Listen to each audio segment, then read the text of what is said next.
If you're watching this video, you're probably going through a breakup with someone who has a high conflict personality. I often get asked by my clients how they can handle offensive or manipulative communications with their narcissistic ex or angry co-parent. Well, I've got some tips to share with you today, so stay tuned.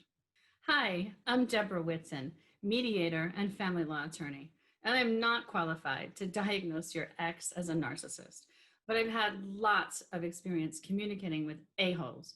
Whatever label you apply to these people, we all recognize them. They go on the attack in their emails. They put you down and they blame you for all of their problems.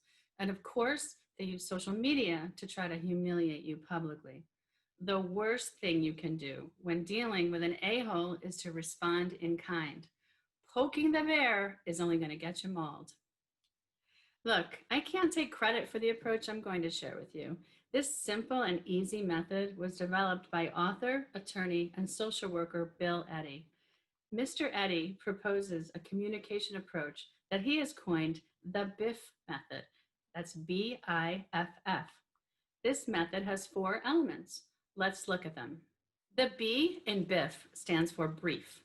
Your response to the a-hole should be brief and direct. The goal here is to avoid triggering a nasty response. So the fewer words you use, the better. You're going to want to avoid name calling, sarcasm, and personal attacks, as tempting as those might be. Instead, focus on the problem that needs to be addressed and what can be done to address the problem. The I in BIFF stands for informative. Here, you want to point out facts, not emotions, not personal opinions, and don't defend yourself or respond to the personal attacks. Just state the facts. Specifically, point out the facts that support your conclusion or your proposed resolution to the problem. The first F in BIFF stands for friendly.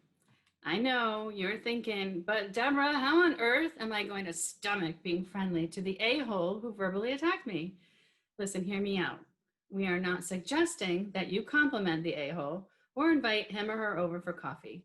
We are just suggesting that you keep the tone positive, civil, and businesslike. Maybe even choke out a "have a nice weekend" or "best regards" to underscore your desire to take the high road. The second F in BIFF stands for firm. This is where you calmly, clearly, and concisely state your position using as few words and definitely as few adjectives as possible. If there's a problem that needs solving, offer 2 options that are acceptable to you and let the a-hole choose one. Avoid threats or ultimatums here, however, but it's fair to provide a timeline for a decision or response as you wrap up your message to the a-hole. Okay, I've reviewed the BIFF method of communicating with high conflict people, but you may be wondering how to put it to work in your unique situation. We know it's frustrating and emotionally exhausting when you are divorcing or co-parenting with a difficult person, and we want to help you. Give us a call to arrange a consultation.